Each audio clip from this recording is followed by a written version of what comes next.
Hello भाइयों, कैसे हो? तो आज भी बहुत सारे स्टोरीज है बताने के लिए, तो चलो शुरू करते हैं। सबसे पहले कल मैंने कहा था कि इंडियन एक्सप्रेस की रिपोर्ट के हिसाब से बीसीसीआई और ईशान किशन के बीच कुछ सही नहीं चल रहा। उनको अफगानिस्तान सीरीज से ड्रॉप कर दिया गया है, एक्सेट्रा एक्सेट्रा। लेकिन राहुल द्रविड़ ने प्रेस कॉन्फ्रेंस में कल कंफर्म किया कि भाई कुछ नहीं यार, सब अफवाह है, ऐसा कुछ भी नहीं है।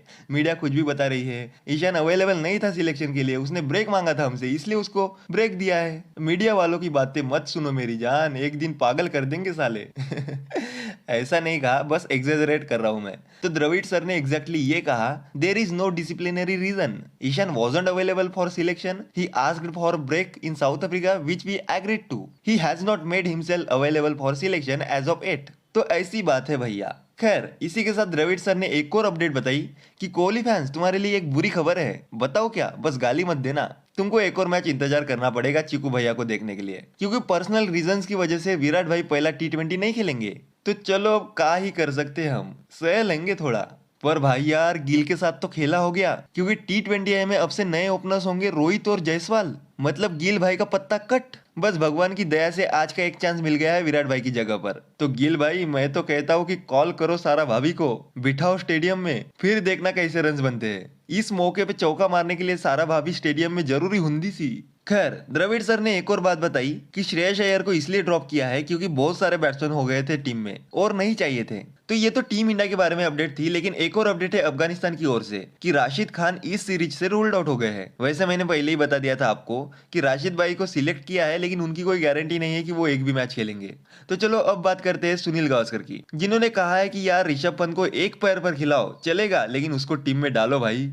गावस्कर सर ने कहा, I see Rahul as a wicket keeper as well, but I will say one thing before that. अगर ऋषभ पंत एक पैर पर भी फिट है तो उसे टीम में होना चाहिए। He is a game changer in every format. अगर मैं सिलेक्टर होता तो उसका नाम पहले रखता। उन्होंने आगे कहा कि अगर ऋषभ पंत अनअवेलेबल है और KL राहुल कीपिंग करते हैं तो ये अच्छा होगा, क्योंकि इससे टीम में बैलेंस बनेगा। क्योंकि तब आपके पास ऑप्शन होगा कि आप उसे एज ए ओपनर यूज करते हो या फिर 5-6 नंबर पर एज ए फिनिशर। तो सुनील गावस्कर सर, मैं मानता हूँ पंत भाई गेम चेंजर है, लेकिन आप तो भावनाओं में बह गए यार। एक पैर पर खिलाओ, ये कुछ ज्यादा नहीं हो गया? ये तो आप वही बात कर रहे हो कि कछुआ और खरगोश की रेस में आप खरगोश को सिर्फ 2 पैरों पर दौड़ने के लिए कहो। तो अब हम बात करते हैं टीम इंडिया के नेट प्रैक्टिस सेशन की, जो कि मैंने जियो सिनेमा पर लाइव देखा था। लेकिन इस सेशन की सबसे बड़ी बात थी ठंड, जो कि इतनी ज्यादा थी कि स्टेडियम के बाहर गाड़ियां भी ठंड से वाइब्रेट कर रही होगी। क्योंकि मैं तो सिर्फ मोबाइल पर देख रहा था, लेकिन फिर भी प्लेयर्स को देखकर मुझे भी ठंड लग रही थी भाई। ठंड पर रिएक्ट करते हुए अपने मीमर अर्शदीप भाई ने कहा कि भाई यार बहुत गर्मी लग रही है, अगर थोड़ी सी भी ठंड होती तो अच्छा लगता। शुभमन गिल ने कहा, बहुत ठंड है भाई, 60 डिग्री टेम्परेचर होगा।